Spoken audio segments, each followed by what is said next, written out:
Bonjour Léa, bonjour à toutes et à tous, Shalom Aleichem. Aujourd'hui j'aimerais vous parler du réveil. Quand on se réveille, eh bien on dit une phrase qui est Modéani Lefanecha, je te reconnais Hachem que tu m'as rendu mon âme, parce que nous confions notre âme dans notre sommeil et Hachem tous les matins a confiance en nous. Il nous rend notre âme et on doit le remercier. Les premières paroles que nous avons de la journée sont ces remerciements. Alors c'est vrai que quand on se réveille le matin, on a une impureté. Dans la nuit, on a été investis complètement de l'impureté parce qu'on nous dit que le sommeil c'est 1/60e de la mort, et que la mort c'est le summum de l'impureté. Et quand on se réveille, cette impureté se retire de nous, sauf des mains et des pieds, notamment les doigts.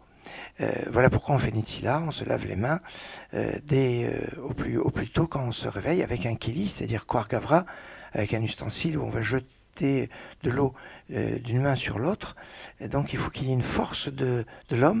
C'est ça tout le symbole. Pour enlever l'impureté, il faut l'action de l'homme et pas de l'eau qui coule toute seule depuis un robinet. Donc avec un keli, un ustensile, ça peut être un verre, ça peut être un keli qu'on les appelle. Mais il faut le faire avec un keli, d'une façon alternative, une fois droite, une fois gauche, une fois droite, une fois gauche, une fois droite, une fois gauche, donc 3 fois. C'est de cette façon uniquement que cette impureté se retire de nos mains. Alors vous allez me dire, on a encore donc les mains impures tant qu'on ne sait pas laver les mains, et comment on peut dire la phrase de Modéani? La phrase de Modéani ne comporte pas le nom de Dieu. Et donc c'est pour ça qu'elle peut être récitée même quand on est dans un état où les mains sont encore souillées, sont encore impures de cette impureté.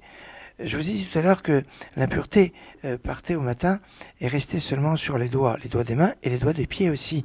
Mais les doigts des pieds, on ne peut pas vraiment leur enlever leur impureté. Ce n'est que dans le sanctuaire et plus tard dans le Beth Amikdash, dans le temple de Jérusalem, où les Kohanim, avant de servir, se lavaient les mains et les pieds. Aujourd'hui, tout un chacun, à l'instar d'un Kohen, on se lave les mains, comme si que notre journée était comme une journée de service de prêtre dans notre mission. Excellente journée.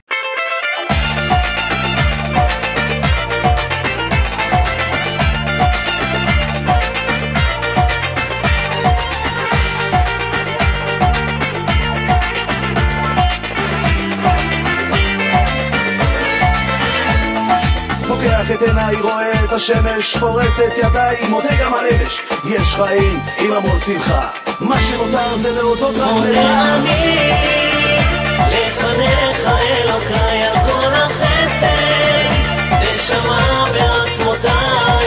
מודה אני לך על מה ששלך, מודה לך אלוקיי.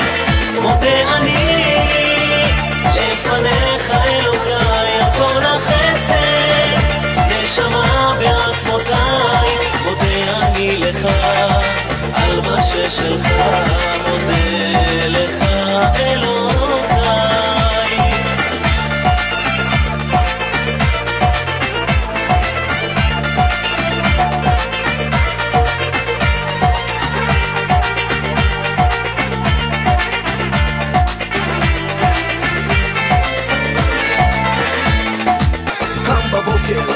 של ילד, שמח אני להיות לך לעבד, גם כשקשה וכלום לא מסתדר, מתפלל אליך ומכלום לא מסתדר. פוקח את עיניי, רואה את השמש, פורס את ידיי, מודה גם על אמש. יש חיים עם המון שמחה, מה שנותר להודות רק לך. מודה אני לפניך אלוקיי על כל החסד, נשמה בעצמותיי.